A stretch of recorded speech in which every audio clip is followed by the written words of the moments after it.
বিয়ের দিনটা কোনো সাজসজ্জা ছিল না আলো ঝলমল মঞ্চ, কুঁড়ে ঘরের উঠোনেই দুখানা বেঞ্চ, কয়েকটা মাটির প্রদীপ, আর গ্রামের হাতে গোনা কিছু মানুষ।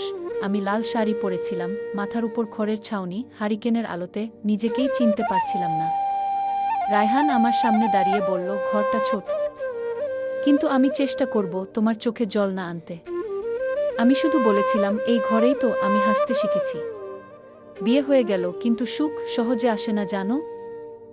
কয়েকদিন পর গ্রামের কিছু লোক বলল, এই ছেলে শহরে গিয়ে পালাবে। আরেকজন বলল, কুঁড়ে ঘরের মেয়েকে বিয়ে করে কি হবে। এই কথাগুলো রায়হান শুনেও চুপ থাকত। একদিন সে কাজ থেকে ফিরল না, রাত হয়ে গেল, হারিকেন নিভে এলো।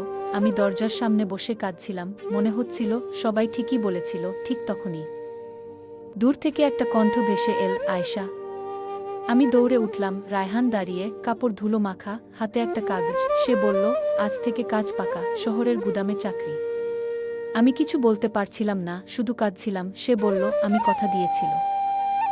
সেদিন কুঁড়ে ঘরের ভেতর শুধু দারিদ্র্য ছিল না, ছিল স্বপ্ন। দিন বদলাতে লাগল। রায়হান সকালে কাজে যায়, আমি বাড়িতে হাঁস মুরগি পালন করি।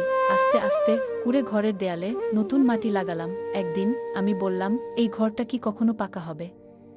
রায়হান হেসে বলল, ঘর আগে থেকেই পাকা ছিল, ভেতরের মানুষ দুজন পাকা হতে সময় লেগেছে। আজও ঘরটা ছোট, কিন্তু দরজাটা খোলা, হারিকেনটা জ্বলে। গ্রামের লোকেরা এখন বলে, দেখেছ, কুঁড়ে ঘর থেকেও সংসার দাঁড়ায়। আমি দরজার পাশে দাঁড়িয়ে ভাবি, ভালোবাসা থাকলে কুঁড়ে ঘরও রাজপ্রাসাদ হয়ে যায়।